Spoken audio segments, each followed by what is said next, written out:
Noch vor etwa 15 Jahren galt die psychische Gesundheit von Kindern und Jugendlichen als relativ stabil. Seit rund 2010 beobachten wir jedoch einen deutlichen Anstieg von Angststörungen, Depressionen, Schlafproblemen und psychischen Krisen, besonders bei Jugendlichen.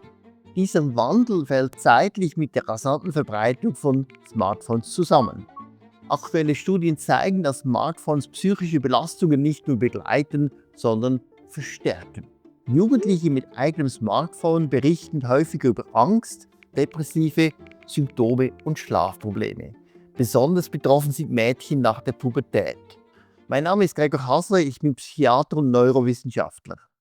Gemeinsam mit Professorin Susanne Walitza, Direktorin der Kinder- und Jugendpsychiatrie der Universität Zürich, ordnen wir diese Entwicklungen wissenschaftlich ein und diskutieren, was Jugendlichen heute wirklich hilft.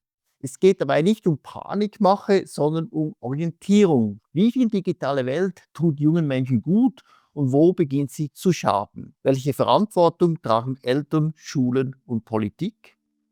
Diesen Fragen widmen wir uns im Hoheneck-Gespräch im Museum für Gestaltung Zürich am Dienstag, 17. März 2026 um 19 Uhr. Wir laden Sie herzlich ein, dabei zu sein und freuen uns, Ihre Fragen zu beantworten.